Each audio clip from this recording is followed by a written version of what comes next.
Looking at this wide, mountainous coastline stretching against the deep waters of the Red Sea, we are seeing the geographical staging ground for early Israelite theology.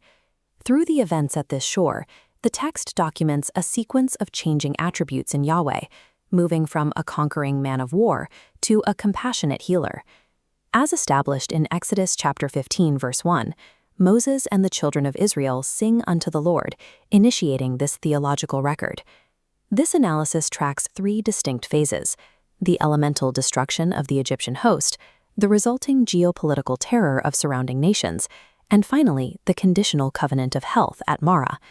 Mapping this progression reveals how the text uses a specific military event to define a broader system of interaction between the deity and the people. The narrative reconciles two opposing concepts: the kinetic, violent destruction of an empire, and the meticulous, life-preserving care of a vulnerable population. The Red Sea narrative functions as the foundational legal and theological dependency required for Israel's survival. This stone relief captures the scale of the immediate crisis: a highly organized, heavily armed Egyptian military force equipped with shields and spears in direct pursuit. To counter this, the deity adopts a martial identity. In Exodus chapter 15, verse 3, the text explicitly defines the Lord as a man of war. The mechanism for this divine warfare relies entirely on severe elemental manipulation.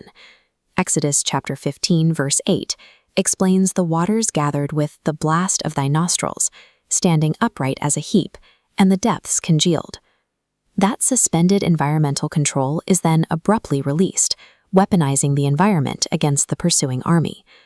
Exodus chapter 15, verse 10, explains that the sea covered them, making them sink as lead in the mighty waters. The destruction extends beyond the water to the topography itself. Exodus chapter 15, verse 12 notes the earth swallowed them. By dominating water, wind, and earth, Yahweh demonstrates physical supremacy. This kinetic display proves to the Israelites that their new deity possesses power exceeding the pharaohs they left behind. This regional map outlines the territories surrounding the Sinai Peninsula. Word of the Egyptian defeat quickly reaches these borders, generating severe psychological impact. Exodus chapter 15, verse 14 states, "Sorrow shall take hold of the inhabitants of Palestina." Exodus 15 details, "Edom shall be amazed, Moab's mighty men seized by trembling, and Canaan's inhabitants shall melt away, becoming as still as a stone." This regional paralysis effectively isolates the Israelites from external military threats.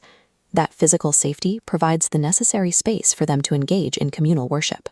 Exodus chapter 15, verse 20, documents Miriam the prophetess taking a timbrel, leading the women in dance. And in Exodus chapter 15, verse 21, she directs them in song to honor the glorious triumph. Through this organized celebration, Miriam leads the group in their first collective act as a unified, self-aware religious community. The triumph is quickly tested by this severe environment. In this wide, sun-bleached desert canyon, resources vanish and intense physical vulnerability sets in. Exodus chapter 15, verses 22 and 23 detail the journey into the wilderness of Shur and the discovery of undrinkable, bitter waters at Marah. Faced with immediate dehydration, the people murmur against Moses. The biological need for water exposes the fragility of their new faith. To resolve this, the text shifts away from massive, violent elemental displays toward precise, localized intervention. Exodus chapter 15 records Moses crying to the Lord, who showed him a tree. When cast into the bitter waters, they were made sweet. Purifying a single desert spring is an intimate act of sustaining life. It operates on a completely different scale than destroying an empire. The sweetened water at Marah solves the immediate physical crisis, but the text quickly uses this rescue as a preamble to establish a new legal framework. Health and protection are no longer guaranteed.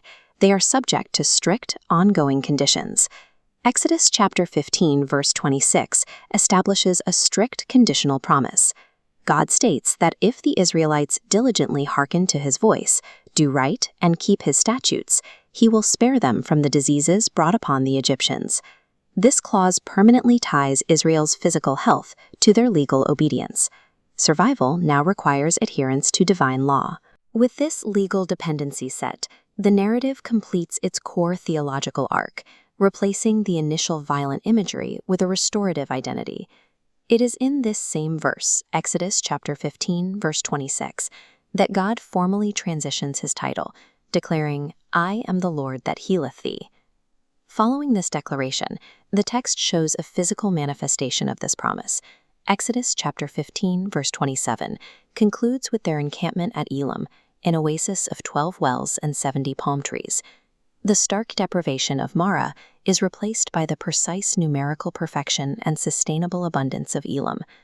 Through this chapter, the text systematically advances Israel from witnessing a destructive man of war to entering a life-sustaining conditional covenant with a compassionate healer.